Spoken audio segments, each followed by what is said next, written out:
Sejam bem-vindos e vamos lá então a mais um estudo nesse momento.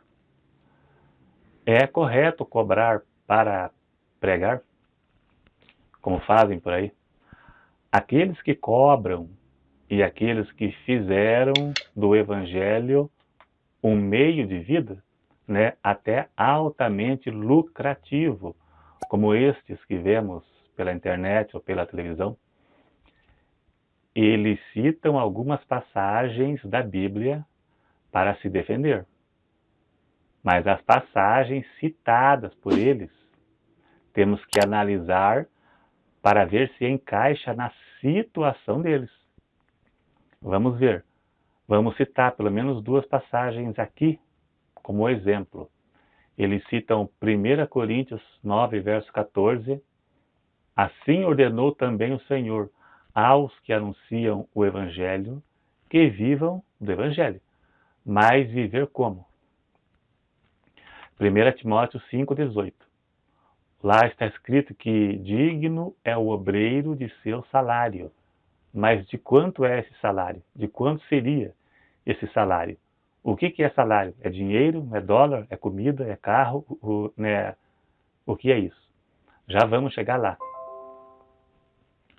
Né? Estes versículos não servem como argumento para viver às custas do evangelho ou de igreja, que muitas igrejas por aí nem é evangelho, mas que seja, vamos chamar assim. Eu vou mostrar as passagens que servem como base para provarmos e também para conseguirmos diferenciar o que é sustento pela igreja, o que é ser sustentado pela igreja e o fazer disso um meio de vida, algo lucrativo. Então temos que diferenciar esse sustento com o meio de vida. Temos que diferenciar o que é ser sustentado por uma igreja e o que é ser abastado por uma igreja, ter uma vida, né, cheia de dinheiro, ganhado às custas de igreja. Ser sustentado pela igreja não é errado. E isso é para quem trabalha nisso em tempo integral, por necessidade. É necessário que ele viva só da obra. Não é errado ser sustentado pela igreja, até porque é bíblico. Mas fazer disso meio de vida e até ficar rico, como alguns, é errado sim. E é o que mais tem. Veja exemplos na internet que isso tem de sobra. Vamos usar como base para provar que não é correto Atos 20, verso 33 ao 34. Vamos ler. Ler e meditar. De ninguém cobicei a prata, Paulo disse, nem o ouro, veja bem, riquezas, nem vestes. Vós mesmos sabeis que, para o que me era necessário, veja bem, necessário, a mim e aos que estavam comigo, estas mãos me serviram. Esse é o versículo base para chegarmos à conclusão. Veja que Paulo diz que para ele e para aqueles que estavam com ele, somente o necessário, ou seja, comida, roupa e transporte. Não carruagem de ouro. Ele diz que não cobiçou o ouro. Então ele não tinha carroça de ouro, né? Ou um cavalo caro, que nem tem hoje de cavalos de R$1 milhão. Ele não tinha isso. O transporte de Jesus era um jumentinho.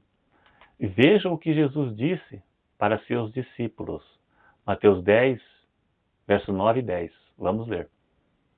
Não possuais ouro, veja bem, ouro, é o mesmo que Paulo não cobiçou, nem prata, nem cobre, em vossos cintos, nem alforjes para o caminho, nem duas túnicas, nem sandálias, nem bordão, porque digno é o operário de seu alimento, ou seja, sustento.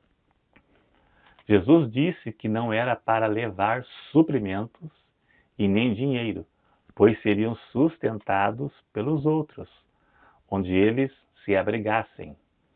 E realmente foram sustentados, não passaram fome e nem se enriqueceram.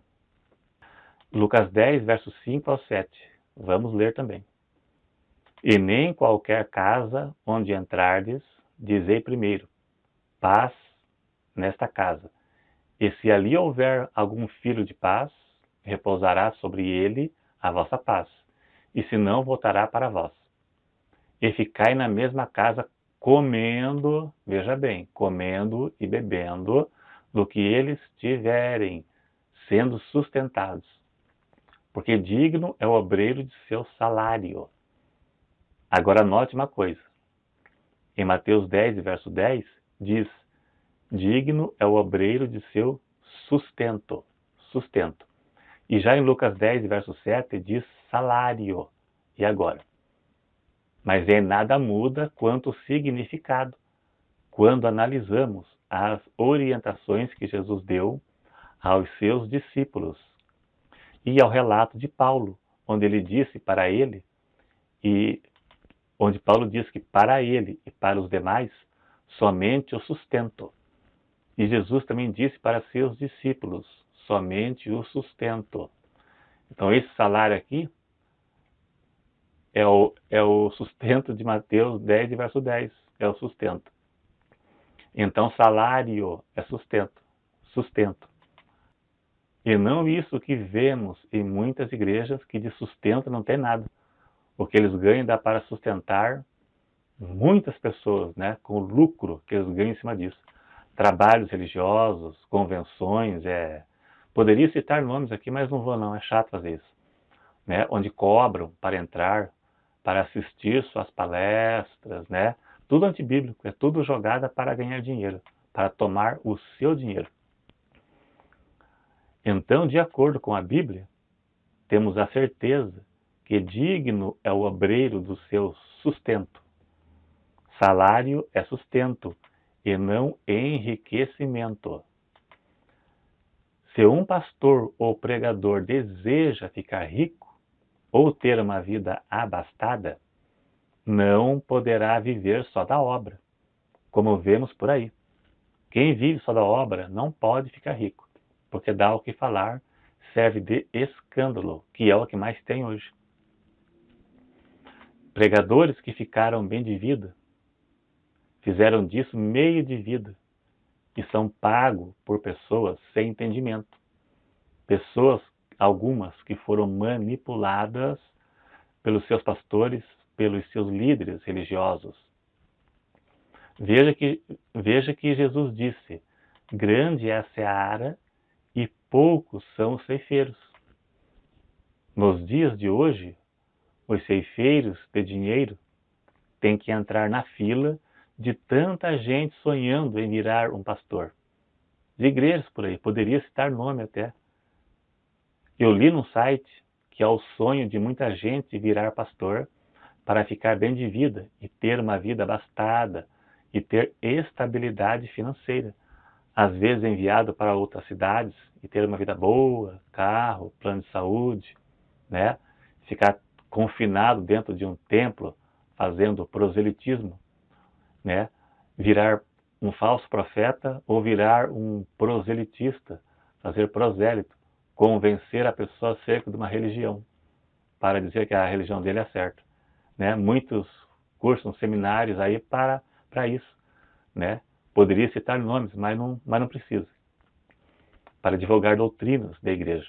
Político querendo se promover e assim por diante. Então, viver do evangelho não é ficar rico às custas da igreja, como estes que vemos na internet, na TV, que tem bastante. Muitos são populares e conhecidos, né, que fizeram disso um meio de vida lucrativo, vendendo seus produtos. Inclusive, muitas igrejas fazem disso meio de vida também. Não só pregadores, mas igrejas também. Faz parte do comércio deles. Por isso convidam pregadores. Muitos desses são falsos profetas com popularidades na internet para atrair público para as suas igrejas. Porque o pregador fulano de tal vai lá, vamos lá então. Da igreja enche de gente. Né? Desses da internet aí também faz parte desse Zoom. E por trás de tudo isso existe uma segunda intenção. Não apenas do falso profeta que está lá pregando, mas como da igreja que o contratou. Eu conheço aí, faz mais de 30 anos que eu vejo isso. Tem igreja que o pastor precisa bater a meta de arrecadação. Eles têm meta de dízimo, de arrecadação. Senão ele é substituído. E igrejas grandes e conhecidas, eu conheço, e talvez você também conheça, mas eu não vou citar nome. E vai me dizer que isso não é comércio? Imagine se fosse. Eu sei disso. Até pastores de igrejas pentecostais já contou aqui em casa aqui, e eles só querem dinheiro. Então, de acordo com a Bíblia, o pregador que vive da igreja deve ser sustentado pela igreja, como alimentação, vestuário, ou valor em dinheiro suficiente para seu sustento.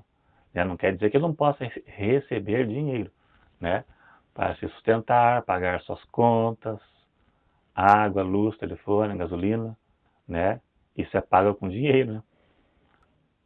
Aqueles que se enriqueceram disso e cobram alto são mercenários. Talvez muitos não percebam. E fizeram disso meio de vida. Tem uns na internet que eram pobres. Alguns na internet aí, que já testemunharam, eles eram pobres antes de vir para o Evangelho e de virarem pastores, pregadores. E hoje são ricos, são deputados, né, fazem programa de TV, vivem enfiado na política. Tem alguns, eu podia citar nome. E as pessoas que contribuem para pagar seus altos cachês são pessoas que não têm conhecimento bíblico suficiente, não amadureceu o suficiente, precisa aprender.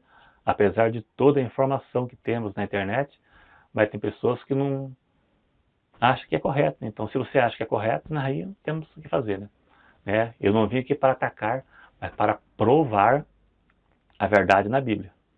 E eu citei passagens da Bíblia. Não é o que eu penso ou o que eu acho, não. Eu usei a Bíblia para provar a verdade, né? Então, quem não gostar é problema de quem não gostou. É isso aí, obrigado. Então, clique em gostei, se inscreva se não for inscrito e até o próximo.